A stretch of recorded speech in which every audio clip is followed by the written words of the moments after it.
As they say in hockey, let's do that hockey. Play a full 60 minutes. Yeah, I'm just trying to keep it simple. Get pucks deep, putting the puck deep. Put pucks in deep. We got to keep it simple and just get pucks going forward. Getting into the forecheck. We got to keep playing aggressive. Trying to take away their time and space. We're focused on tonight. We just got to stick to our game. The Super Bowl's been set, but that wasn't even close to where we had our eyes over the weekend. Maybe the biggest trade in NHL salary cap era history. And Jack Drury with Marty Necas to Colorado, Mikko Rantanen to the Carolina Hurricanes. And right like that, the Carolina Hurricanes are the Cup favorite, in my opinion. Probably not necessarily true, but Jake Swanson is back. The Fifth Liners Hockey Podcast is back. It is episode 23, and we have Zach Martin coming to join us, the Locked On Hurricanes podcast host. He's going to break it down, everything that we just saw go on over the weekend, all the chaos and commotion and what that means for each of those respective teams, including the Chicago Blackhawks, who have deemed themselves just about a lottery team for the rest of the season with what they got out of that trade, also giving up Taylor Hall, another piece that is a little bit important to mention going to Carolina. But Jake, before we bring Zach on here, what's been happening down in Cleveland?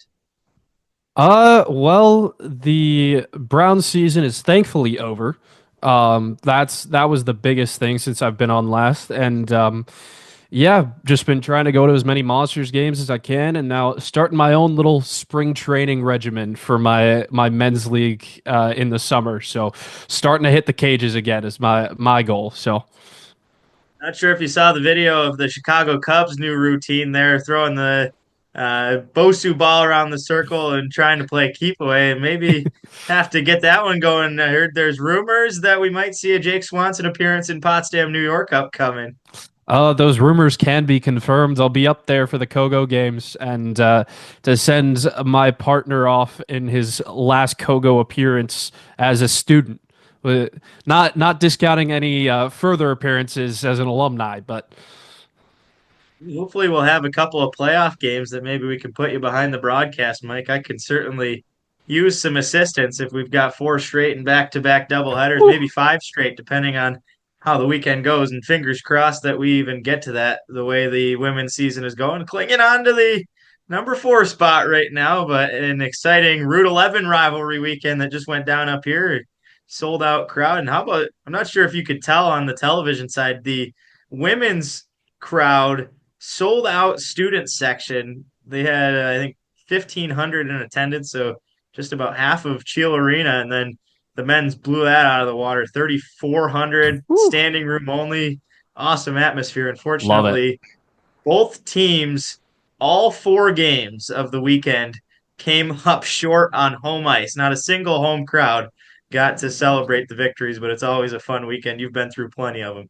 Yeah, and it was fun to see the back and forth, and like the St. Lawrence men's team hasn't been doing so well this year, but it's going to be a great game when it's this rivalry weekend, and they put on a show. So props to both teams. They all did well this weekend, and I think they'll be itching for more come playoff time, and I'm excited to see that. Speaking of playoff time, the classic NFL script has come through, and I put out on Twitter, I think it's about time the NFL fires their scriptwriter, because this is getting way too predictable that the Kansas City Chiefs are going to make it to the Super Bowl. Congratulations to Patrick Mahomes. I mean it half-heartedly, as I was crying on my couch last night watching the Bills go down once again. But it is a pretty insufferable Eagles versus Chiefs Super Bowl. I don't even know if I'm going to watch it. I'm coming, Jake. But either way, a couple of fun games, and especially that Buffalo game came right down to the wire. Would have been even more interesting if Kincaid could have got that catch to put him in field goal range. And I thought we were going to have another back-to-back touchdown series, maybe a little overtime action upcoming. But again, it's the Chiefs who come out on top. Yeah, I was with you there, Casey. I mean, growing up in New York my whole life, you kind of have to be a little bit of a Bills fan. I mean, you're not a New York Giants fan, you're not a New York Jets fan. It's Buffalo, especially in upstate New York. So, wish they could have done a little bit better, but hey, you know what? Honestly, at this point, I think Bills fans are used to it. Not that they're happy about it, but I think it's gonna be, I mean, at least an entertaining Super Bowl. As we'll see if we tune in. Like Casey said, I don't know if I'm going to tune in, but we'll probably catch it just for the Kendrick Lamar halftime show. That's right, and hopefully a couple of commercials. Although over the last few seasons, the caliber of I would like to study the ratings. The caliber of 10 out of 10 quality, like holding your belly chuckle commercials has gone through the tubes. The movie trailers and all kinds of garbage that I can watch anytime I turn on CBS has been filling the Super Bowl ratings. But we'll digress there. We can talk about that in a couple weeks maybe. Jake, I don't think it's fitting for us to kick off the NHL talk. So with that, we'll turn it over to our guest here and let the pros break it down as the NHL airwaves were completely shattered. And we'll send it over now as Zach Martin joins us.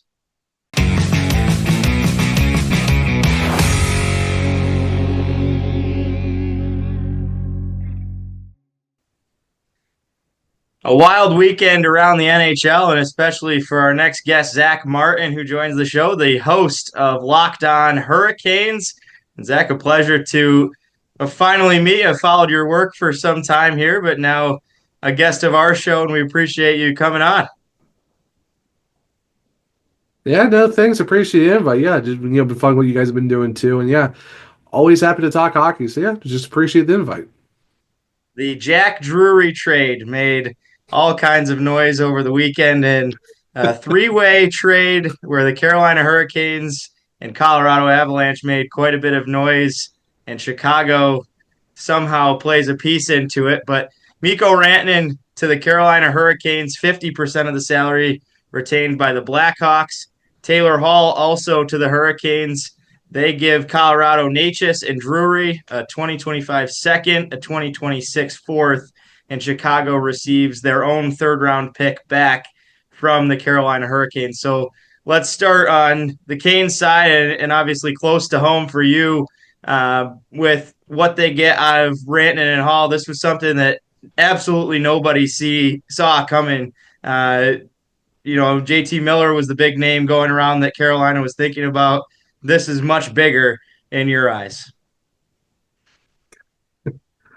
I would say it's a little bit big for sure in the fact that, in my opinion, you're getting a top 5 guy in the entire NHL. And yeah, you said it. It's one of those things where it's like all you hear is Miller and Pettersson. The Hurricanes had deals for both of those guys they're trying to go for in terms of the trade, and nothing was really happening. And I always heard the caveat of the one that gets mentioned the most probably doesn't happen, and it's the one that's never mentioned is the trade that does get happen. So it's one of those things where it's like, hey, where's smoke? Maybe there's fire there, or it's just a smoking gun, and it's just something that, a lot of smoke and mirrors and cloak and daggers. And that's kind of what it felt like, was the fact that, the initial reports are, oh, it's Taylor Hall. And you're like, oh, okay, well, what's it going to be? Then you hear it's 3 teams. Then it's Mikko Rantanen's also going to Carolina. It's like, okay, we've gone from like, all right, this is, kind of cool to like, oh my goodness, this is like league shifting type of move. And yeah, you're getting, like I said, you're getting a top 5 guy on his pace for his 3rd 100-point season, 4th 90-point season. I mean, we all know he's finished top 10 in Art Hart trophies, twice already. It's just, he's one of those guys that, you have to make a move for if he's available, and surprisingly he was. And this is something that the Hurricanes have been working on since the summer, and didn't really get serious until 6 weeks ago. And then since Friday, it's when it really started taking off. So yeah, you're talking about, like I said, one of the top 5 guys in the league who's, everyone says, oh, the Hurricanes need a superstar. Well, you got your superstar, that's for sure. And that's also talking about a team that also has Sebastian Aho, Andrei Svechnikov, Seth Jarvis, Jacob Slavin too. So I mean, you're talking about a team who just really went from like, okay, this team is, they're going to be in the playoffs. They might be a contender to, oh my goodness, this team might be a bona fide like top 2 choice in the East, and they're already second in the conference before they even got Mikko Rantanen, so that's huge. And then Taylor Hall. I mean, you're talking a first overall from when he was drafted, multi-time All-Star, won an MVP, over 700 points in 800 games. So yeah, he's no slouch either. So yeah, you're getting 2 really top-end guys. Maybe in different eras of their careers where they're at right now, but. Yeah, this is definitely you're taking one of the big dogs out of the West and putting him in the Eastern Conference, and now everyone in the Metro and the Atlantic's like, oh boy, now we got to face this guy more often than twice a season. Yeah, that's like I said, that is league shifting for sure. Jake, we haven't talked too much about it aside from the couple texts that went through the group chat. What was your initial reaction when you saw those names go down from an outside perspective? Yeah, I mean, it was just. I think Zach kind of nailed it. It was just shocking. Like nobody was really talking about Like you heard Rantanen's name come up a couple times. For some reason, I heard him like going Anaheim going after him for some reason, which I had no idea why that was in rumor circles. But yeah, it's just interesting. And then you see Marty Necas go the other way. And I mean, Casey, one of your guys that you really liked this season, and he was having a stellar campaign for Carolina. So, I mean, Colorado gets a decent return if they had to give up Mikko Rantanen, but I'm interested to see what Necas does in Colorado because I think he could really thrive with Makar and McKinnon out there. So I think that's a good one. And then Chicago just kind of getting a their own third back for kind of just brokering the deal and taking on half of Rantanen's salary. Like that is an interesting caveat because I coming from like a lifelong baseball fan, I haven't really seen a lot of 3-team trades go down. So to see this kind of huge 3-team trade go down is really cool to see for me. So I'm excited for both teams, and I hope it works out for both of them.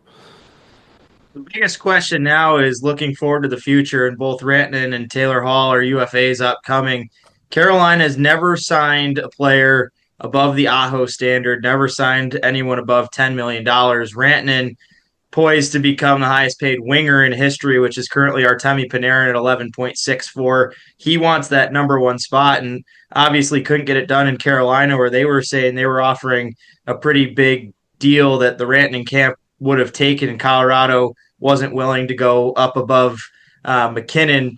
Carolina, Zach, you think is willing to do so, but at what price do you think they can get him here upcoming? Eric Tulsky sounds pretty confident. He was talking with Jeff Merrick today, and he said nothing's for certain. They feel pretty confident, but it's obviously a major risk if you give up those assets and can't get them back in the summer. Yeah, no, for sure. I mean, it really is a big risk because now you're talking about 2 guys who are under contract for the rest of this season and next season, and you give up 2 draft picks in 25 and 26. But for me, I mean, nothing's guaranteed because you really never know if something's going to be legit. But like, do I feel worried that it might get done? It's not 0, but it's less than 1 because you've heard Eric Tulsky talk about it. He even said it on the broadcast, that Saturday night against the Islanders, the next day after the trade. And it's the Hurricanes are going to be a whole lot of different cap situation than they were last summer because everyone keeps talking about, oh, well, they went after Gensel and he didn't sign. And, is it going to be the same thing again where they go get the big fish, but he doesn't want to stay? Well, the thing with the Jake Gensel deal, it was the fact that the Hurricanes were, having to nickel and dime their way to the cap space. And they met Jake Gensel's number, but of course this was like going into the draft. And they eventually said, yeah, we'll do it. And then Gensel's like, well, no, we want to go to Tampa or we want to go somewhere else. And of course he got 1 year less, but $1 million more. With this instance, though, now you're going to have Brent Burns' contract, Dmitry Orlov, Frederick Anderson, Jack Roslovic. You're going to have all of these contracts coming off the books, and there's talk of the cap going up to $93 to $97 million. So you're playing with a lot of house money to where you could give him his asking price. Rumors are $14 million. I know he's come out to the Finnish media saying that he would have taken less than his market value, but what's market value? Is it 14, 15? Then like, what's a significant cut? Is it 11.5? Is it 12? Is it 12 and a half? No one knows for sure. even on less than market value, that's still above $10 million. That's still above Artemi Panarin. But I think the Hurricanes are willing to go there. Like Tulsky has said, and even Elliot Freeman on 32 Thoughts, on earlier on Monday, he even talked about it too, and talking about the fact that the Hurricanes are willing to go and get it done. Of course, now they want to give Mikko some time to get adjusted. He's been with the Avs for the last decade, but he has that familiarity with Jesperi Kotkaniemi, Sebastian Aho. They were best friends and roommates on world junior teams, world championship teams. So you have some familiarity there with those guys, and just kind of getting used to the system. Of course, they haven't even been in Carolina. They haven't been to Raleigh yet. They met them in New York, and they play the Rangers Tuesday night before they're even back in Carolina. So, it's going to take some acclimations. Of course, they have had initial talks, but I think the Hurricanes are going to go all in to make sure that it works. I mean, like I said, with all the cap they're going to have available, even if they sign him to, let's say, $12 to $14 million, they still have a lot of extra cap still lying around to go get other guys to fill some spots in as well. Like I said, I'm not really worried. It's less than 1, but it's not 0. But I'm feeling pretty confident that the Hurricanes are going to learn from their lesson with Jake Gensel and go all in and do what they can to keep Mikko Rantanen, because it's not every day you get a top 10, top 5 guy in the league on your roster. With that risk, you want this guy to be here. You want him to stay long term. And for Carolina, you have that caveat of that eighth year too. So put yourself in a good spot. We were just talking about JT Miller and all the conversations around that. You and I went back and forth on Twitter right after it happened, and I was a big proponent of JT Miller. And the more I've listened and watched about Rantanen and the trade coming over, as a Carolina Hurricanes fan, maybe feeling a little bit better. But the original cost that you had speculated on a potential JT Miller trade was Kotkaniemi, a prospect, a couple picks. Mm-hmm. My major question would be, why go away from that? They bring in Rantanen and Hall. They have to give up Necas and Drury. Drury, obviously, a big future potential in the lineup, and especially at center where Carolina's already had issues. So now you have Kotkaniemi moved up as the 2 center. Aho, obviously the 1 center. Stahl playing on the 3rd line is outstanding, but there's a bunch of questions around that 4th line spot where Kotkaniemi really should be. And that contract's been a little bit of a mess. They had the opportunity to get rid of him, bring in JT Miller, who's a notorious dog, in my opinion. I think he's an outstanding game breaker, and especially the physicality that he could bring towards a playoff run. Rantanen, obviously, just as good and a future Hall of Famer. But Miller has the 5 years remaining on his contract, $8 million, a little bit more valuable of a contract there. And they could have kept both Necas and Drury, but you are still very high on the Rantanen side and kind of put me down a couple pegs where I said I would have thought towards the Miller deal instead. Oh, I wouldn't go that far, Casey. We just have a nice little back and forth. I wouldn't say putting you down a peg or two, but I mean, Miller still isn't bad either. I mean, and Eric Tulsky, referring back to him again, he even said, we have 6 weeks until the trade deadline. We're not done. Like, we could be seeing a lot more moves, and he even said, too, it's nice having an owner who's like, no, we want to go get guys. Let's go up to the cap. If we can make this work to go get them, let's make it work and go get them. So it's an understanding of, yeah, maybe they could still go get Miller, but you have to have the Canucks either eat some or find another team that wants to eat some of that contract, because, yeah, it's $8 million, but that's still a lot of more money, because now you're going to have to figure out how to really open that spot up, because Jesperi Kotkaniemi is only at 4.8. Miller's at 8. Even eating half, that's still, you can make that work. It's just the Canucks aren't willing to eat money. That's the one thing that's kind of, I think, is probably what's holding it up. Maybe they had a different deal involved too. Maybe it is other assets that maybe wasn't Martin Necas to go get that too. And nothing against JT Miller. He's fine. He's a good player, but he's on a pace for his worst production as a Canuck. And you're going to get Mikko Rantanen, who's on it, like I said, on his 3rd straight 100-point pace run, who's a top 5, top 10 guy in the league. You would have been happy with either trade. Obviously, you're going to love the Mikko Rantanen one. Now, you can go get Miller. Yeah, if you can make it work, yeah, you can go get Miller.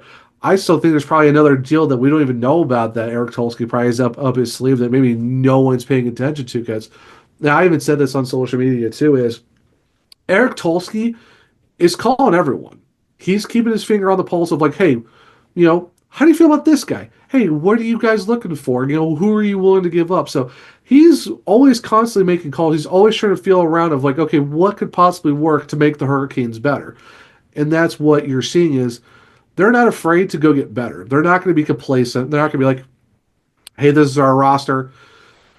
We might move a guy here, might move a guy there, but not like do like a huge move because the Hurricanes aren't known as a splash team when it comes to trades. Jake Gensel's a splash last year. Now this year with Mikko Rantanen, you basically threw like an entire volcano in a lake, and that basically made a splash effect of how big that was. So I think there are definitely other moves will be done, and if they could still work out Miller in a way that works within their cap space, not going to say no. Like if you want to give him a second line center, even if he is 31 with 5 more years left, I'm not going to turn my nose up at it.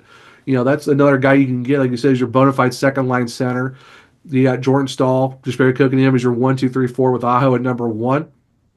That's not bad at all. And you put Miller on that second line with Andrei Svechnikov and Jackson Blake, Seth Jarvis, whoever you really want to put there. That's not a bad second line if it's Jarvis, Svechnikov, and Miller, or whatever combination you want to make that work. I still have the names that were supposedly a piece of that potential trade. As you mentioned, the Canes seem to always have the trade from behind the back and not the one that's in the media. Obviously, this one was right there. Thinking back to Shane Gostisbehere, they were around for every defenseman name that wasn't Gostisbehere when he got traded as the Canes were in town there. The goaltending is another piece. Jake's a big Anaheim Ducks fan, so I'll hand it into him because Gibson's been one of the big names that's been linked around the lineup.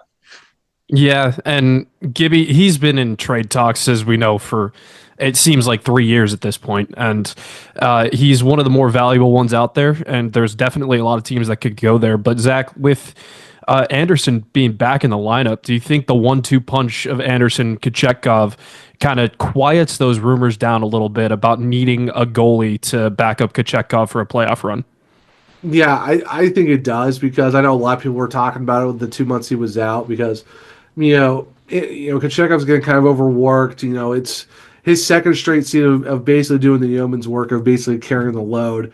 And, you had Spencer Martin last year, Antti Ranta for a little bit before Ranta went down to Chicago. Then you had, Spencer Martin for a little bit. Then this season you got Spencer Martin again, sent him to Chicago. Then you go get Dustin Tokarski and bring him up for a little bit. And they basically waited out for Anderson. And I said it pretty much all season. If they haven't done one now, they're going to wait for Anderson. Now, supposedly they were in the talks for Mackenzie Blackwood. Obviously, Colorado beat him to that punch. I know there's been, they've talked to other goalies. They talked to other teams about goalies like, Anton Forsberg from Ottawa and stuff like that. But Tulsky has said these teams are asking for packages for Vezina goalies when these guys aren't Vezina goalies. So that's why the Hurricanes haven't really bid on a goaltender because it's just the asking price is just astronomical for guys that aren't really there. So, and I don't know if what Anaheim is asking for Gibson. I'm not sure what that case is. And it's not a bad contract, but it's like you have to find a way if they go get him, okay, well, where's the cap going to be? Because even with him half retained, that's still around Frederik Andersen's number, and you're already well up to like the cap. Like I think you're a little bit over with LTIR money. You're kind of in that okay spot. So if you go get a goalie, well, who's coming off the roster? And you can't run with 3 goalies unless they want to trade Anderson. And I don't think they want to trade Anderson after they waited 2 months for him to come back. So I definitely think it does quiet down the noise of that. I think the Hurricanes, in terms of looking at their goaltending situation, is more of an offseason move than a deadline move. Now, hey, I could be wrong. I'm just a guy who, writes articles and does a podcast. What do I know? I'm not in that front office. Like, hey, they can go make a move and be like, all right, fine. Hey, you know more than I do. That's why you get paid the big bucks. But me, I think this is more of just we're good where we're at. That 1-2 punch is good when both guys are healthy. We'll deal with it in the offseason. The center spot's got to be one of them. Trip Tracy last week on the Ray and Dregs podcast was talking about maybe some defensive questions. When you look at the lineup updated now with Hall and Rantanen added in, where are the biggest concerns you have going forward that maybe need to be addressed still going into the deadline? I still think it's if you really want to peg one as like a most needed, I would definitely say yeah, you can look at second line center because you definitely need that number two that's going to be behind Aho. That's that 1-2 punch of like, hey, yeah, if you're not facing Aho, well, you got this guy at the 2C spot that's going to be also a problem as well.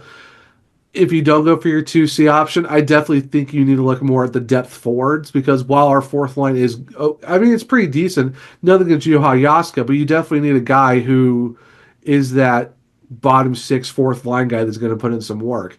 Now, you had, Jack Drury down there for a little bit. Now he's in Colorado. You had Tyson Jost. Well, Tyson Jost got hurt. So now he's out for a little bit. And you also lost William Carey for the next 2 months. What's that going to look like now? So I think it's definitely a situation to where nothing against, like I said, nothing against Yaska, but there's definitely a look at we need to add some depth to that bottom six. Now, is it the Jordans and Seth Jarvis? Obviously not. I mean that's a legit third line. So you're kind of looking at that fourth line and being like, who can we put on that depth line? Who can be like our 13th forward that we need to call on?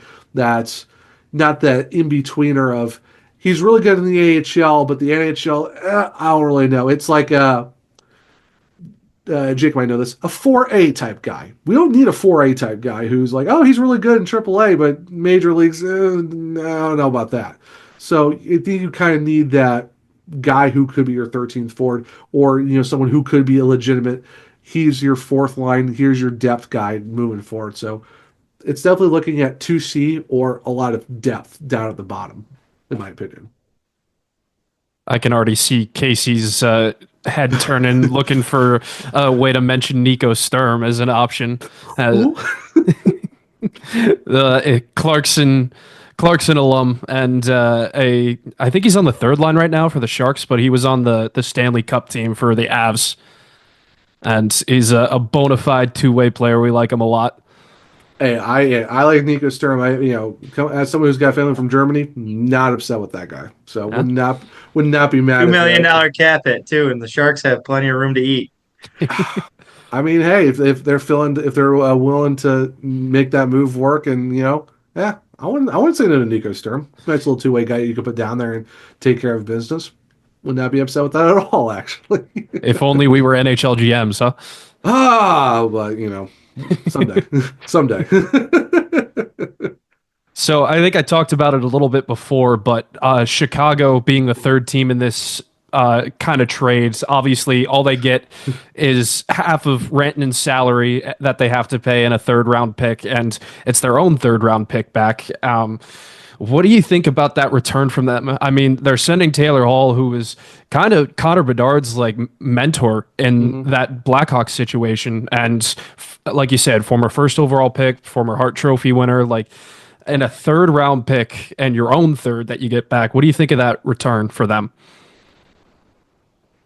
I mean, I know a lot of people are kind of like, that's it. That's all you got. And my thing is, like, if they're asking for their own third back, it's like, are you really? I think it's more of like a galaxy braining type this move, but it's like, are we looking at a offer sheet situation in the offseason where it's like, hey, we want to go make moves, but we need our third round pick back. So if they're getting their own pick back, that's what I'm thinking is that we're looking down the road of here's an offer sheet, and here's our third rounder that we just got back from Carolina. So that's probably why they wanted that one so back. But yeah, Jake, like you said, it's like you would think it'd be maybe a little bit more. Like you took $4.62 million of Mikko Rantanen's contract. You thought you'd at least get something more than just a third, maybe like 2 draft picks, or maybe a pick and what do you think, a B range C plus prospect, maybe at least get something else out of it other than just one draft pick and half a guy's contract for a season. You figure, 2 picks, maybe a pick and a prospect. But yeah, I mean, it's just thanks for showing up, Chicago. Appreciate you taking half the contract, and here's your draft pick back for brokering the deal. Yeah. Yeah. just a mediator. Yeah. It's just thanks for being the middleman, essentially. But I'm thinking, heck, maybe it could be a offer sheet situation. That's probably why they wanted that. Talking about it, it sounded like that was even like more than they could have giving them back that third round, which is wild because you'd think they'd at least be able to look at like a Lucas Mercury or someone who isn't necessarily projected to slot immediately into the Right. Canes lineup. But yeah, it's a bit perplexing that's actually a great take that I haven't seen many places else though, thinking about the offer sheet and the success, especially that St. Louis has had. On the Colorado side, some big names out of the Canes lineup coming back. Obviously, not as big as the one they're losing, but Jack Drury and Marty Necas both immediately have impacts coming into the lineup. A tough day in their debut, combining a -4 on Saturday, but Sunday, Jack Drury scores a goal. Marty Necas 2 assists in the 5-4 win at MSG. What does each of these players add to the lineup? You've had plenty of opportunity to watch each of them play, get to know them, I'm sure. And also on top of that, how scary does the Necas McKinnon top line speed combo become? And how will he fit that spot that Rantanen now leaves the hole of?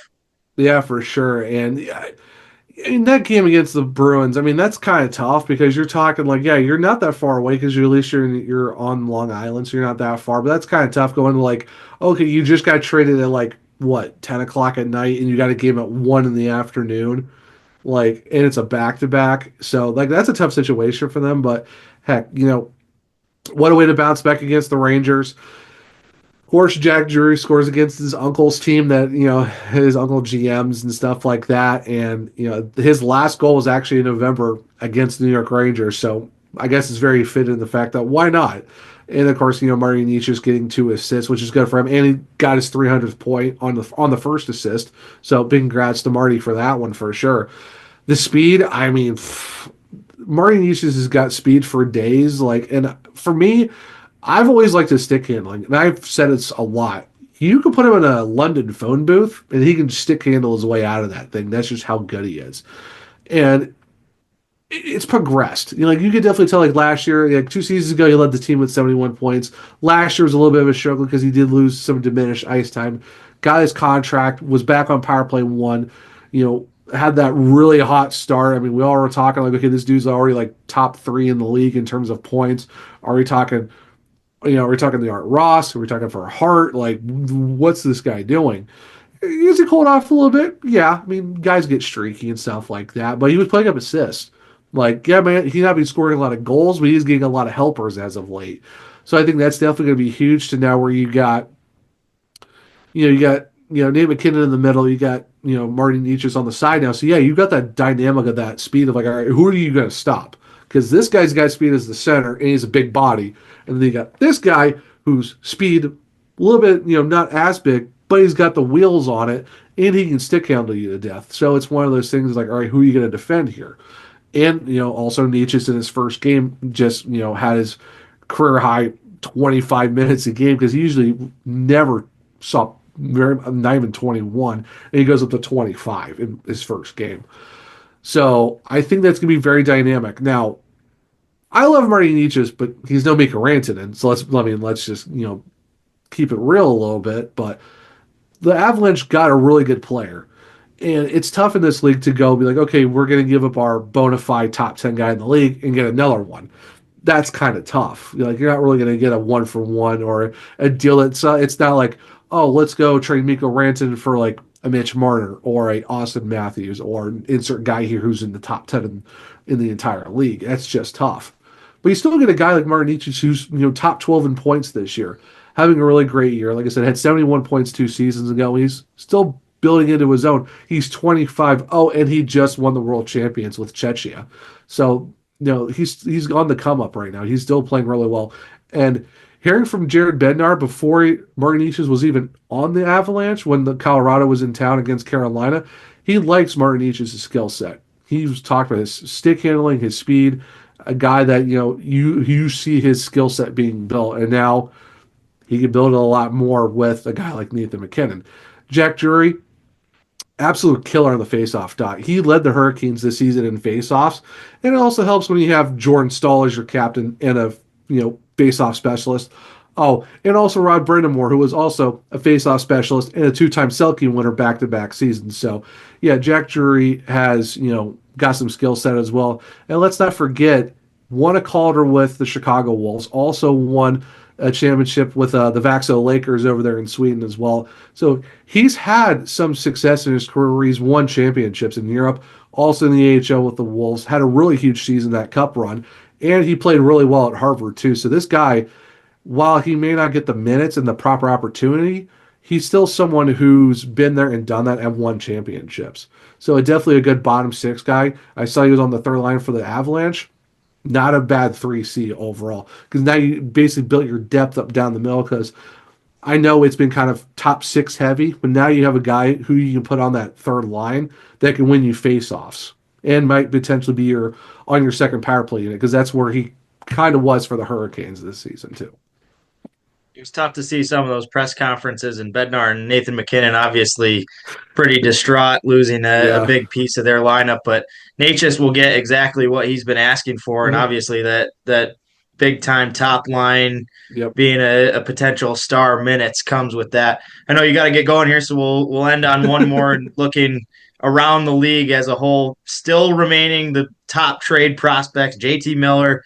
Still out there, hopefully might be wearing Carolina red coming up soon, but that's becoming less likely. Brock Nelson, Yanni Gord, Ivan Provorov, Marcus Pettersson. The Sabres have been linked to maybe getting rid of Dylan Cousins, Bowen Byram, potential other assets there. Jake Evans out of Montreal, Trent Frederick, John Gibson out of Jake's camp and the Ducks, Michael Granlund, many others. What names off that list or elsewhere that you've seen could be the biggest game breakers that we see teams have an opportunity to add, and who do you think the next big movers are before the March 7 deadline, maybe even before the upcoming Four Nations? I would still say probably JT Miller is one of the top ones, but now it's like, I guess the market is the Rangers, and also the Rangers is kind of what it seems like right now. Honestly, I wouldn't mind Trent Frederick. I think he's a very underrated guy that you definitely take a swing at. Here's a name that I've been kind of wanted to circle around to be kind of a nice addition. Might be different now for the Hurricanes because they got Mikko Rantanen, but Brock Besser. Keep an eye on that guy. I think that's a team that can really make a move for him. He is in a walk here as well, so I'm very curious to see how that works out too. So definitely want to keep an eye out for him. And I mean, if Buffalo really thinks they want to give up Cousins or Byram to go make a move, I would not be shocked, but that'd be kind of surprising for Buffalo to give up, the guy that they just got from Colorado last season and already moved him the next year. So, and that's the business of the NHL. So that'll be very interesting to see how that works out for sure.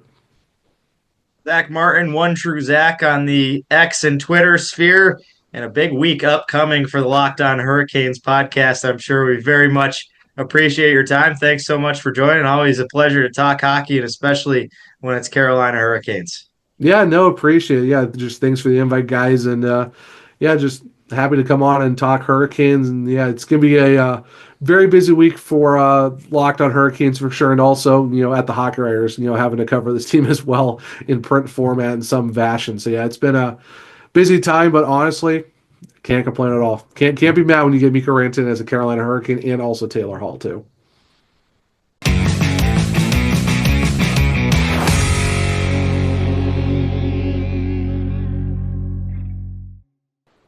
Big time thank you to Zach Martin. He is all over the place right now and was 100% willing to come on, put that one together last night, and within 24 hours, he is the newest fifth liner here. But he said he's got 3 more podcast appearances just tonight, and not to mention whatever he's got going the rest of the week in between hosting his own podcast. And Jake, certainly a whirlwind weekend around the NHL is. He touched on obviously the Carolina impact and the other teams going into that. But how about the shock waves that sends to the rest of the NHL? You think about the season that the Capitals are having, and they're going to have Ryan Leonard joining their team at some point following the NCAA season, which will be an extra lift to them. But now the New York Rangers have to look themselves in the mirror. You got to think the New Jersey Devils do the exact same. They lost earlier today, and they find themselves back in the standings. Carolina's got games in hand, and now they have Hall of Famer Mikko Rantanen, who's going to be rifling shots from the right wing. Yeah, Casey. And I mean, it's just takes the Metro to even tighter.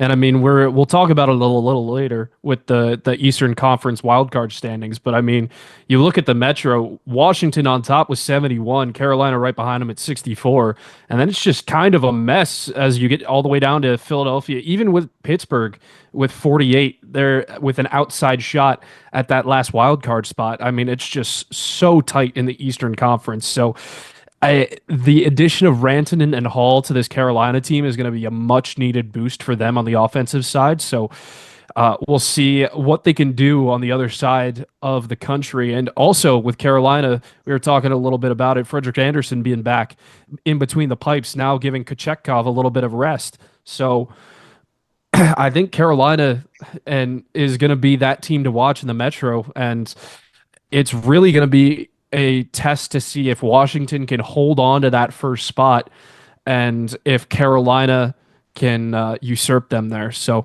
it's going to be a fun one to watch, and the Eastern Conference just got all that more exciting. 16 teams in the East, 15 of them are within striking range, and never count out Sidney Crosby. Again, we'll be talking about that a little bit down the ropes here, but aside from the dumpster fire of the Buffalo Sabres, anybody in the East in the coming weeks could put themselves in a spot. The last question we asked him there sparked something to my mind that I hadn't thought of until he said it, talking about JT Miller. And he was saying, with the Canes potentially still being able to make a move likely out the window, but still vaguely possible, they'd have to have maybe another broker or have the Chicago Blackhawks eat more salary on that. I'm guessing not going to happen, but he said the Canes have to be careful as well as they look forward making certain moves with money coming off the LTIR. Right now, Will Carrier sits there as well as Tyson Jost. But that reminded me of a team who is well in the sweepstakes for JT Miller and the Dallas Stars, who have Tyler Sagan's $9.85 million AAV contract sitting in their LTIR, not coming back until after the playoffs start. And we've all seen what Las Vegas has been able to do with LTIR cap maneuvering.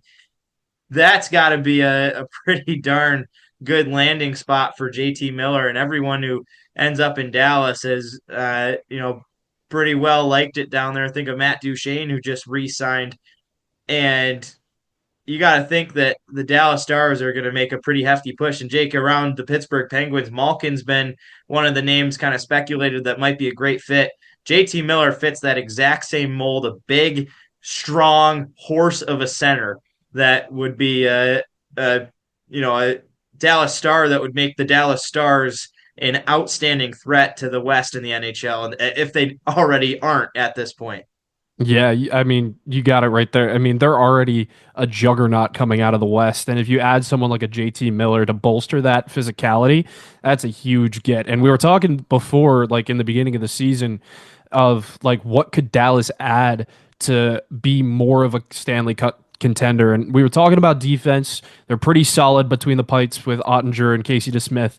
And that forward core is young, and they could use the veteran presence of a JT Miller out on the ice, because again, with Sagan out on LTIR, that's one of your big captains that's down for the count, and we don't know when he's coming back. I think they said maybe after the Four Nations, but even that's probably a long shot. So adding him behind like a Jason Robertson and a Rupe Hintz, I think that's going to be a good move. Hoping that they can make it, and we'll see if it gets done, but I don't know. I think it's a good shot that we could hear some chatter about it, and I don't know. I don't know where else JT Miller gone. I think Zach said it best. The Rangers are probably the only like known market out there for him right now. But again, we didn't see this Rantanen trade coming, so who knows where Miller could end up. Maybe he even stays put in Vancouver. It was announced Sunday that Alex Pietrangelo is withdrawn from the Four Nations faceoff, an undisclosed injury. He will not miss any NHL time as of this point, but will take the 2 weeks off to just mentally and physically prepare his body for the remainder of the NHL season and likely an upcoming playoff run for the Vegas Golden Knights. But he was named to Team Canada as one of the big defensive pieces.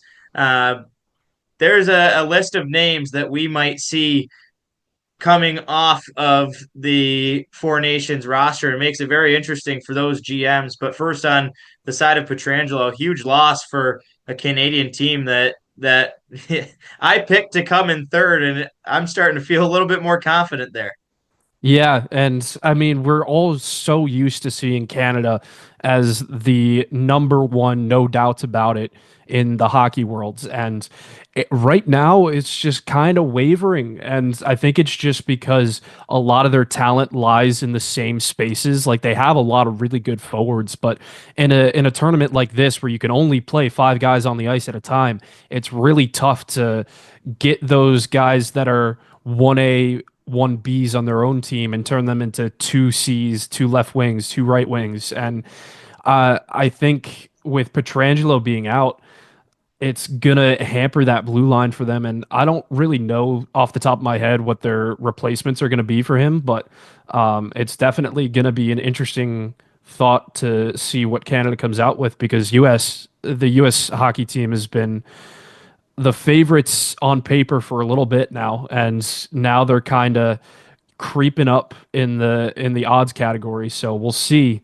what Canada comes back with. And again, you've got Finland and Sweden too that are no slouches. So it's going to be a fun tournament, and I'm excited to see what they come out with. Finland, my upset pick to win the whole thing. That's a defensively touted forward core that has the offensive push led by Sebastian Aho, who now has new best buddy also on that Finnish team, Mikko Rantanen, both representing in the Four Nations. My name on the defensive side to fill potentially Pietrangelo's spot is a name who is thrown around all throughout November, has not played a game yet, but Drew Doughty has returned to skating. And over the last couple of weeks, it's been speculated is getting closer and closer to that return date. Took him off the Ditsy's Dogs IR, had him in the defensive core for a couple of days, but he still remains on that IR. He was maybe coming back last Wednesday, is still waiting. And obviously the Kings are in no rush to get him back the way that they've played in his absence. But imagine him making his debut in the Four Nations as a, hey, I'm back, and the LA Kings are about to get a massive boost within the locker room, within the practice core, and not only that, but the power play and regular all-around game day of a Hall of Famer. Yeah, and I think that's a really good name. I mean, we've seen him produce since he's gotten into the league, and I think him in the locker room of both the Kings and the Canadian team would be a huge boost to both of those teams. So hoping that his recovery still goes well. Obviously, we don't want to rush him back, and LA's definitely taking control over that rehab schedule and making sure that he's good to go. But if he does come back for the Four Nations, I think it's going to be a really good leadership boost. Because, I mean, not only do you have people like a Connor McDavid or a Sidney Crosby that wear the C's for their respective teams, but now you got Doughty, who is, at this point, I think, over 15-year veteran in this league, and definitely will bring at the very least the locker room vibes with him. The newly adequated captain of the Toronto Maple Leafs, just 20 goals this season. He's only played in 35 of the Leafs games, and a prominent hindrance to your fantasy program right now. I've been trying to make the trades. You're holding on to him like a stingy guy, Jake, but questions remain around Auston Matthews and whether or not he will be a part of the Leafs lineup. And let's play a little bit of GM. You're kind of in the exact same situation as Brad Treliving, although we don't get paid the same salary that Brad Treliving is. But as the general manager of a team that owns Auston Matthews, are you letting him go to the Four Nations to be one of those stars and risk further injury that could cost you your playoff berth? Maybe a little different on the side of Brad Treliving, because I'm going to say that they get into the NHL playoffs without Austin Matthews based on where the Leafs are, but where your fantasy program is, the playoffs are pretty eminent on that captain being in the lineup. Yeah, and I don't know, honestly. It's such a hard decision, especially with these international tournaments. I mean, it's always been sort of a gray area in sports, whether to play for the international team or your professional league team. Obviously, there's merits and cons to both, but for me, I think it comes down to where Matthews is physically and mentally right now. And if Toronto feels like he's in a good enough spot that he's not gonna, even if he does get hurt during Four Nations, that he could come back quickly, I think it makes sense for him to go play in the tournament. And I mean, the GM, he's definitely clamoring for it. I will say that and I'm clamoring for it, for his production to get up. But there's nothing quite like playing for your national team and playing for your country. And I think if Matthews has that shot, especially for something like this, where it's a little bit different than the Four Nations tournaments we've seen before, I think it'll be a good decision for him to do it. And who knows, maybe playing with new teammates kind of gets that spark again. Because I mean, you're playing with guys you don't play in even on a yearly basis. At this point, it's every 2 years or so that you get to play for your national team, and maybe that returns his spark a little bit. A massive hit to the Swedish program as Jacob Markstrom has a sprained MCL. He'll be out 4 to 6 weeks, and that will include the entirety of the Four Nations faceoff. And already low in the goaltending caliber, now losing their number one guy. Philip Gustafsson probably becomes the primary asset. Linus Allmark will be the backup there, but the Swedish program needs to find that third goaltender. Potentially, the young Sam Ersson out of Philadelphia could get a massive boost and a massive opportunity. Likely wouldn't see the ice in the tournament, but with Markstrom sitting, what an opportunity for a couple of young kids that are potentially going to be making their national debuts. Yeah, definitely. And I think Ersson's shown some really good flashes in Philly, and I hope that he gets a chance to at least be around those guys. Because I mean, as a young kid coming up in a national program, you see the big guys playing on the professional stage, even at the Olympic stage, and it's so cool to be able to be with those guys, even if it's just traveling and practice and in meetings, like to see how those types of teams are run and to see some of the best players at your position, how they prepare for games and how they go about things. I think that would be huge for not only the development of someone like a Samuel Ersson, but for the Swedish national team. And I think Philip Gustafsson being that 1A now, I think he's fully ready to step into that role. He's been doing great with the Wilds over this season. And I mean, talking about Linus Ullmark as a backup, I mean, if you said that to us a year ago, even saying, hey, this guy that won a Vezina trophy is going to be a backup to the national team, we would have been like, well, you've got a really good goaltender then. And I think Sweden's doing okay for who's in between the pipes.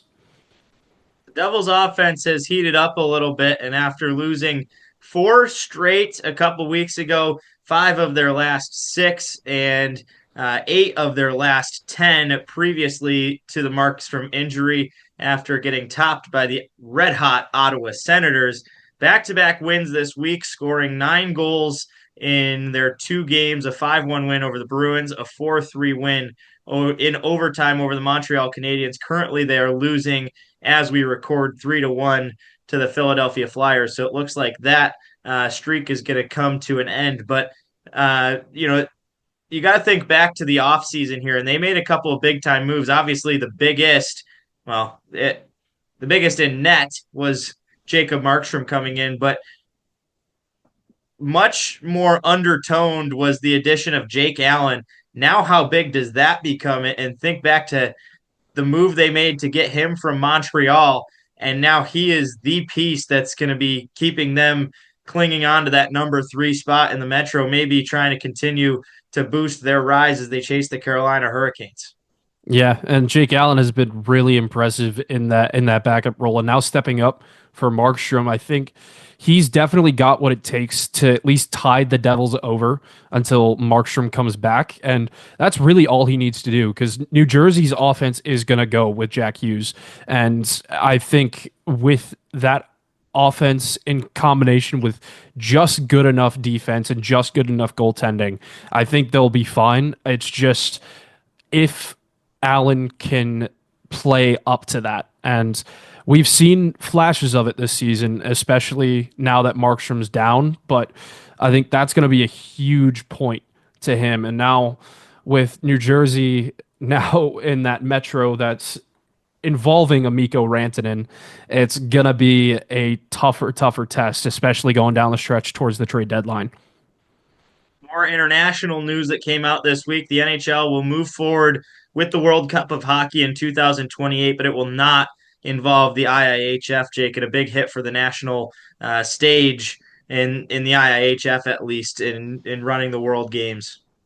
Yeah, and I'm not really sure exactly what this means, and this could just be my ignorance as someone who hasn't followed international hockey very closely, but with the IIHF not being involved in this, I wonder what the implications are going to be for this tournament. And I speculated before off broadcast, just like, is this going to mean referees being harder to get for this tournament? Is it going to mean a tougher task to get international teams to sign up for this tournament? And what are the teams going to look like? Because I think the last time we had the World Cup of Hockey, it was that Team North America, Team Europe, and it was confusing, so confusing. Like, I feel like if you have an international tournament without the US and Canada as separate teams, it just feels weird. And I'm interested to see what they're going to do with it. They did say that they're going to release a statement around the Four Nations tournament regarding the World Cup of Hockey in 2028. So we'll see what it says and what the implications are. And I think this is a story to keep an eye on, especially for the international programs. The grouped countries benefits maybe a Slovenia, some of those smaller countries that have NHL players, but you got to think of especially the national pride, even outside of the two North American teams, but the Finlands, the Swedes. How about Czechia, who came in and won a world championship? There's plenty of countries that would love to show what they can do individually. Yeah, definitely. And I think we've seen European hockey blossom so much in the last couple of years, and it's not just Russia, US, Canada anymore like it was in the from honestly the 60s to the late 2000s. So I think it's a really good chance and to showcase what these smaller countries have, because there's a lot, like a Germany is a perfect example, especially in the world stage, like in the World Juniors, they showed what they can do, and someone like in Austria as well in the World Juniors showed what they can do, and they can do that on NHL level too. So we'll see what this means. Like I said, it's a story that's definitely worth watching, and we'll keep updated with it. Crazy to think that Connor McDavid news has been pushed to the end of our outline, but Connor McDavid not in the headlines for the right reasons as of late, and the question has been posed: is Connor McDavid the NHL's new Matt Rempe? A 3-game suspension handed to the Oilers star and the NHL star at that. Some outrageous funny and noteworthy press conferences from the teammates and coaching staffs on, does the league even care about our stars anymore? But Jake, in a span of 3 games, McDavid was not charged for a pretty egregious elbowing penalty that could have been a game misconduct.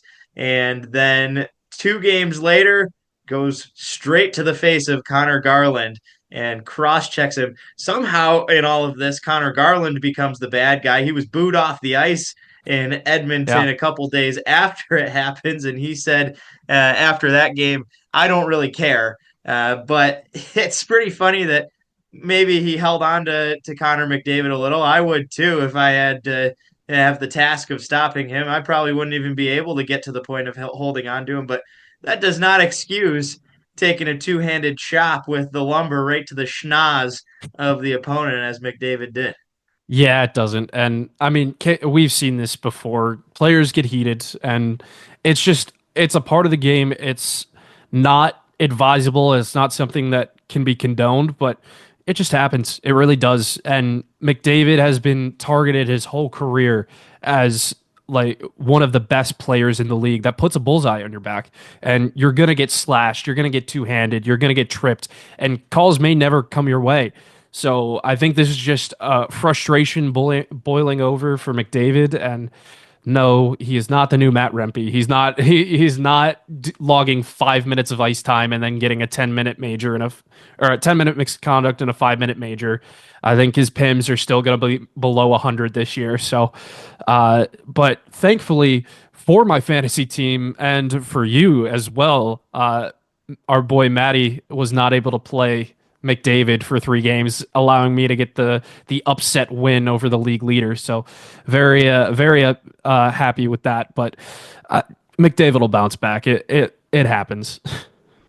Matt's Boston Tea Party team got a sniff of the league lead, and since then has 3 straight losses, has plummeted in the standings. And championship teams find ways to win. Jake, Matt is not on the show to defend himself, but that is nothing looking like a championship team right now, and absolutely love to see that. The main outrage around the Connor McDavid suspension was that it came down to a 3-game penalty where he had to sit out for those 3. Tyler Myers, the same suspension, and probably a more egregious penalty as it came after the whistle, but he cross-checks Evan Bouchard. So all kinds of penalties handed out. Every single player on the ice in that scrum was kicked out of the game. There was within a minute left. I think it was under 30 seconds to go, if I remember correctly, as the penalties happened there. But Myers and McDavid both get the same suspension. And the real problem people had with it was whether or not 3 games was warranted. And thinking of some related plays that had similar outcomes, usually it would be a 1 or 2 game. They give 3 just to make the statement. Did you have an issue with it being that high? No, I didn't. And I think it's just, it may have been a little bit like more than it would have been if it wasn't a Connor McDavid, but I think the league does want to just send the message like, just because you are a superstar in the league doesn't give you license to kill. And I mean, it's just I don't know. It is a message to the players that give the NHL a lot of revenue. Like, yeah, we do like you and we want to keep you on the ice, but if you keep doing this stuff, it's not going to fly. So I think a lot of it is just a message sent, and 3 games in the span of a season, honestly, it's not the end of the world, especially for someone like the Oilers who have a bona fide 1B in Leon Draisaitl. So it's not as huge of a hit, but I think it needed to be done, especially with the two-handed shove to the schnoz, as you so aptly put it, Ditz. And the Oilers didn't miss him too much. They lost the first game. He would have been suspended regardless, you think, in that one to the Capitals, but absolutely smoked Vancouver out of their home barn 6-2 as the Canucks came to return to Edmonton, a 3-2 victory over the Buffalo Sabres. And Connor McDavid returns tonight on Monday against the Kraken. Myers back in the lineup for Vancouver as well. You got to think a big missed opportunity, and probably a reason the suspension was as long is because of that Canucks-Oilers rematch that was just days after the infractions happened, and the league making such an effort, which we never would have seen before, to avoid those massive fights. But man, you got to think if they would have let Garland and McDavid and Myers and Bouchard go toe-to-toe, that would have been quite the spectacle, although it already was for the Oilers offense there. Yeah, and I think we might have seen a fight right off the opening draw, which we haven't really seen in a while. But yeah, very smart, I guess, for the NHL to do that. Not that they're always smart, but I mean, it avoids another suspension for your star. You want to get them back on the ice as soon as possible, and this is the way to do it. Just get them out for the rematch and then get them right back in. So we'll see if this boils over again. I'm not sure if they play again this season, but maybe a potential playoff matchup in the offings. So we'll see what happens down the road here. As of our last episode just 2 weeks ago, the New York Rangers were just one spot ahead of dead last in the Eastern Conference, and at one point they were dead last, looking back to around the Christmas break, and now ahead of the Sabres and a couple other names as they have won 11 out of not one, they've received points in 11 out of 12 games. They have points in 10 straight, dating back to the middle of January and up until the Colorado loss on Sunday, have been fastly climbing the Eastern Conference standings. They are now just 3 points out of a wild card spot. And thinking back a couple weeks ago, they were well over 10 outside of that spot. So, one, are the Rangers back? And two, from what you've seen out of this New York Rangers team, do you think they can get a spot in this wild card race? I think it's a little bit too early to say that they're fully back. Obviously, this isn't the President's Trophy winners of a year ago. And again, that little panic button that they hit earlier a couple weeks ago with sending Capo Caco to the Seattle Kraken and Jacob Trouba down to Anaheim, I think it's a little bit premature to say it, but I mean, they're doing what we're expecting them to do, and that's win in the Eastern Conference. And we were expecting them to do that from the start, so this isn't too much of a surprise. I knew they'd probably get back on track. It's really if they can make this push past the trade deadline and get into one of those playoff spots that they were almost a lock for when we started our preseason rankings. So it's a little bit tough to say that they're back, but I will say that they're trending in the right direction, and I'm hoping that they can keep doing that because, I mean, with New York being such a big market, it just really is interesting. Like, obviously, the Islanders are not having that great of a season, so a lot of it's focused on the Rangers, and with that slow start, people were just like, what's going on with this team? Are we going to blow it up? What's going on? And we talked about that with Maddie the last episode. We talked about the Rangers, and I don't know where they're going, but they seem to be trending in a positive direction for now.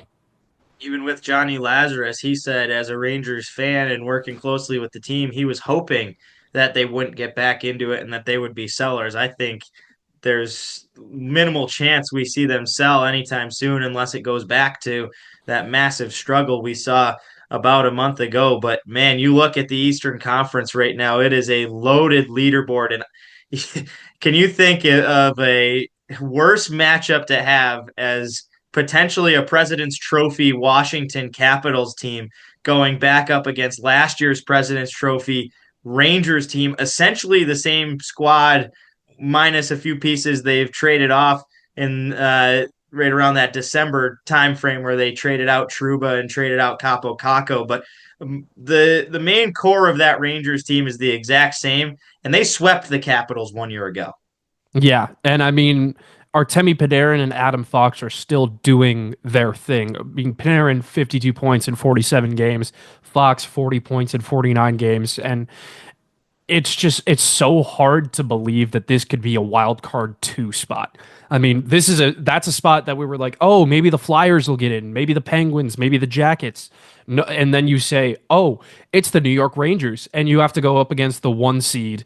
And I'm just like, if that's like could you imagine if a Carolina goes up against them in the first round and like that's your first round matchup? That's insane to me. And I mean, you still have one of the best goalies in the game in Igor Shesterkin and a great backup in Jonathan Quick. So it's a loaded roster. And we said this from the start, like if they get things on the right track, this is a dangerous team. And I mean, that's the way they're trending. If they trend, I think I forget who said it before. I think it was an analyst of a show I've watched, but it's the most dangerous teams going into the playoffs are the ones that get the hottest right before.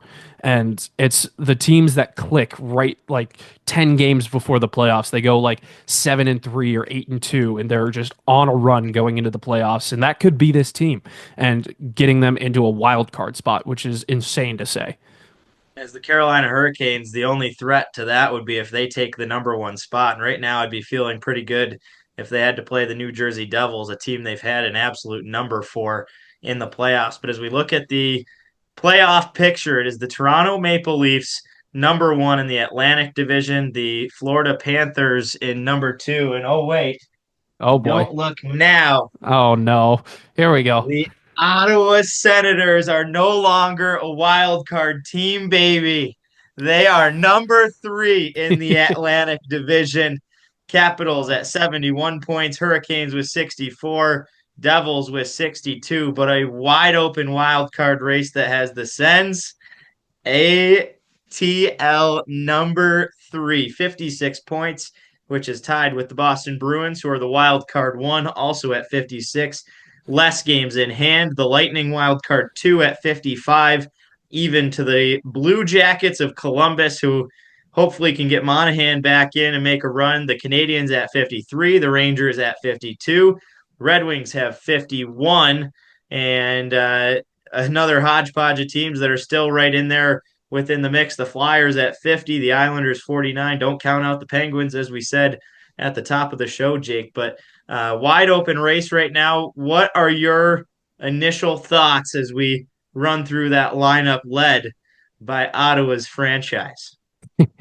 I still think it's going to be it's going to go down to, I think, the last day of the season for this wild card spot. I mean, I think the divisional spots will probably be pretty set by the time we get around towards playoffs, and I think like a Toronto, a Florida, Washington, Carolina, I think those are my 4 locks right now. I mean, obviously anything could happen with injuries, but I think Ottawa's a pretty good shout. They just have to beat out Boston and Tampa Bay. I think those are their 2 biggest divisional opponents, and they're not going to go easy on each other. So I think that's the biggest hurdle for Ottawa getting in. And then the wild card spots, I don't have any predictions right now. My heart wants Columbus to get in there, and I don't know who would be my other wild card want. Maybe Montreal because it would be fun, but I think it's going to be one of Ottawa, Boston, or Tampa Bay. I think that's my other wild card, and we'll see what comes out. But I think that the wild card 2, the one that the Rangers are shooting for, I think it's going to come down to the last day there. Well, don't look now, but it might be a Kachuk first round going down just an hour north of where I sit recording right now. And the Panthers, the number 2, and the Sens, number 3. But hold on a minute. The Senators just 6 points out of the Toronto Maple Leafs, and both teams above them have been faltering. Toronto 5-5 in their last 10. The Panthers 5-4-1, and the Red Hot Sens 7-2-1. They are hot on the heels, chomping at the bit for that playoff spot. We will continue to monitor that as we go, but that's it for our NHL coverage here, buddy. But on the women's side, he's got one more before we turn it over. I do have one more. I wanted to share this too because I didn't see this before we started, but Logan Thompson just got a contract extension. At 4:30 p.m., NHL came out with this. It's a $35.1 million contract at 6 years. So it's about 5.85 AAV. And it looks like the Capitals have at least their starting goaltender for the next 5 years. And for what he's done right now, he's 22-2-3 case. I didn't even realize that was his record, but he's only lost 5 games all season, which is insanity. He's got a 209 goals against average and a 925 save percentage. So I think he's been having a little bit of a resurgence of a season here. And what do you think? Capitals getting probably their first stable goaltender since, I'd say, Braden Holtby.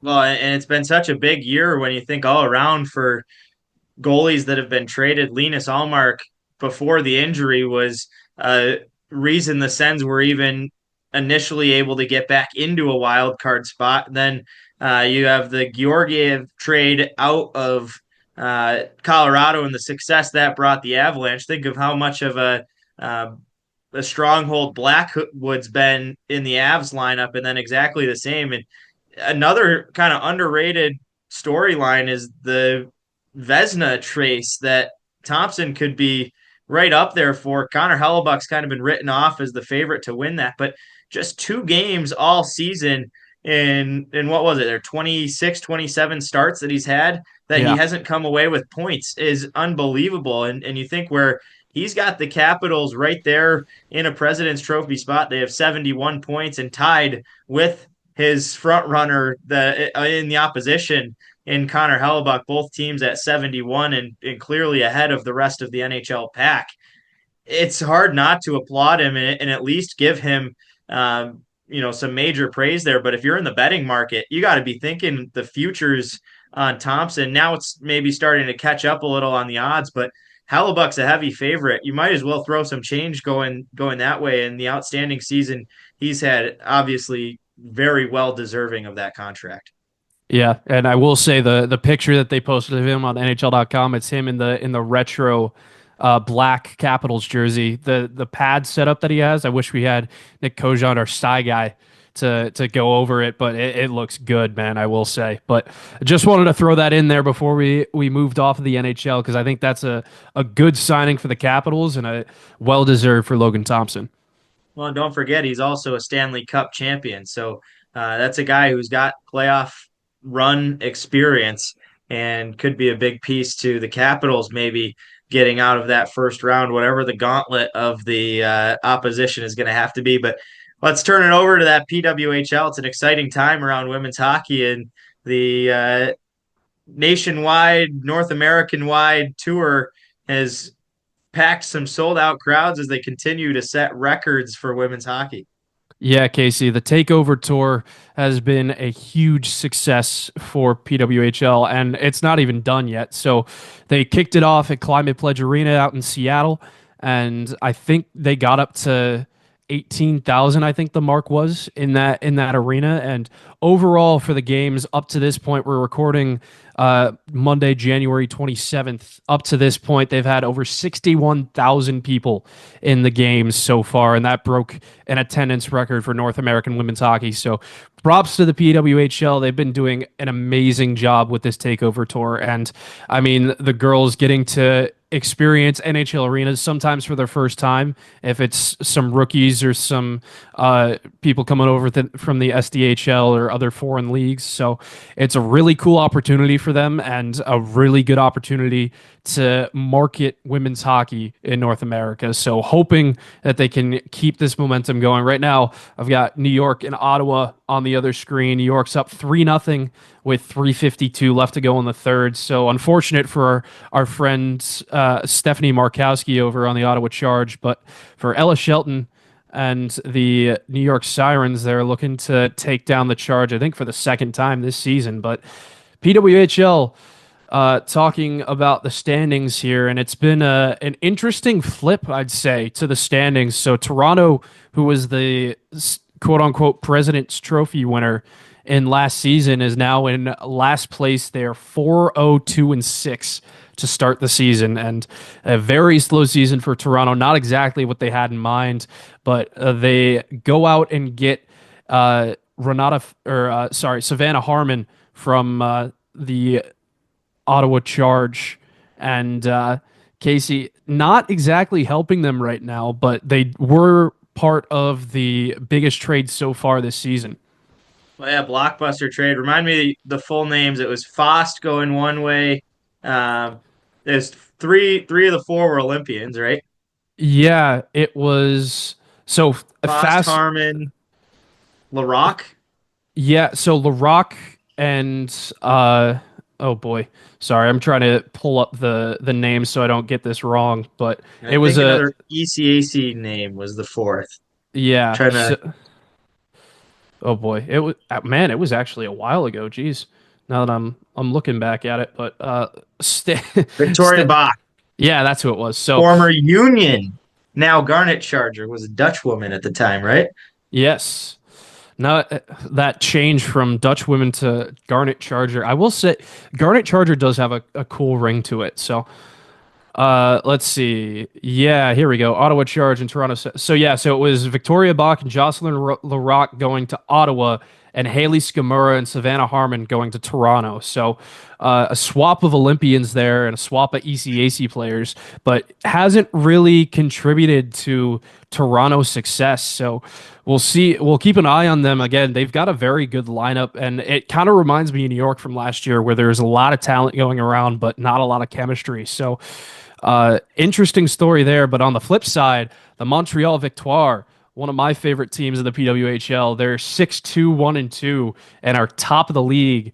And with 23 points, they're just edging out Minnesota on, I think the tiebreaker is the regulation losses, and Minnesota has 4 to Montreal's 2. So two of our favorite teams at the top of the league, and Minnesota having a really good season out of their rookies, especially one of our favorite players to watch in Dominique Petrie. She had a red-hot point streak there for a couple of games and has contributed a lot. Brooke McQuigg with her first PWHL goal there a couple weeks ago, and it's definitely looks like a new PWHL, which I really like to see. So the best thing that I want to touch on was a comment I got from the McQuigg family. And, Jake, you and I have spent so much time around it, and the top level of women's hockey, and thinking of, we just named that trade, which is one of the biggest trades in the PWHL so far since it's been started, and it's 4 ECAC names. We watch the best caliber of women's hockey there was outside of the international. Now they have this, and thinking of the NCAAs up until maybe the national championship, these women are playing in front of completely empty rinks, and their entire careers really don't get the recognition. Now all of a sudden you're playing in front of sold out crowds every single night, and going to NHL rinks, 20,000 people per night. And Brooke McQuigg was saying that it's hard not to get caught every single time you're on the ice, just looking through the crowd, because it's such a new element to a lot of these women, and it's so well deserved. Yeah, it really is. And you think about like the trailblazers of the women's game, someone like a Hillary Knight or a Marie-Philippe Poulin, and the grind that they had to go through early in their professional career, where there was professional league after professional league trying to get stood up and trying to get this success that they have now. And they had to go back and forth between playing overseas to playing for the Olympic team to maybe playing a tour for like the PWHPA. And now you have this condensed league of all the best of the best coming straight from either the international leagues or the NCAAs. And to have an actual draft that is very, very successful, it's just so awesome to see. And I mean, like Casey said, we've seen these girls play for their 4 collegiate years and seen some of the best hockey in North America. And now to see that on a national stage and show people what it's like, it's so awesome to see. So a couple numbers to go on your way to for the game between New York and Toronto at Scotiabank Arena. 19,000 people there at Scotiabank. And it was so interesting to see. We're talking a little bit about this off camera, but the atmosphere at the PWHL game and the videos coming out from that New York-Toronto game, just the level of energy at that place. And I mean, Toronto's long known to have been a quiet, quote-unquote, atmosphere, and especially at something like a playoff game or at a regular season game. And it shows that this league is going the extra length to make sure these girls get what they deserve and get the recognition they deserve. Certainly something special. Let's tie a bow on it, buddy. Here, what's upcoming for you in the next week or so? So for me, like I said, getting back into the baseball swing of things. Spring training starting in a couple weeks for the MLB teams, so gonna be looking at that. And then I got my birthday coming up. Actually, I think you said it was your 200th broadcast on February 8th. I'll be celebrate some cake together. Yeah, I'll be celebrating my 25th birthday that day with a bunch of friends, and then that February 28th, so 3 weeks later, I'll maybe make a live appearance with Ditz, our first live appearance in God, I'd say I think it was when we went down to Syracuse to call the Syracuse Clarkson game. So excited to see Kogo as an alumni. I think this will be the first time that I've done that. So that'll be a fun one. Looking forward to it, pal. And Cornell Colgate upcoming on the men's side. Clarkson's been right up there, number 2 in the ECAC conference. So chasing for potentially a top spot bid. We'll hold on to our breath and see as that goes. The women have some work to do coming up and getting down just about time for NCAA playoffs, which is one of the most exciting around the hockey world. But we'll have all that coverage upcoming and a pretty good list of guests that are starting to form for the Fifth Liners podcast. All that upcoming. We'll keep our mouths tied until everything is official. But some big stuff coming down the line that Jake, myself, and the rest of our squad are very excited to be upcoming. Big thank you to everybody who listens. Make sure to go like and subscribe, whether you're on Spotify, Apple Music, watching on YouTube, or just following along on the social medias. Go like at Fifth Liners Pod on Instagram and TikTok, which has been newly re-adequated. And we're always there on Twitter or X, whatever you want to call it, at Fifth Line Pod. That's the number 5 TH. But until next time, this has been episode 23 for Jake Swanson. I'm Casey Ditzel. Have a good one, everybody.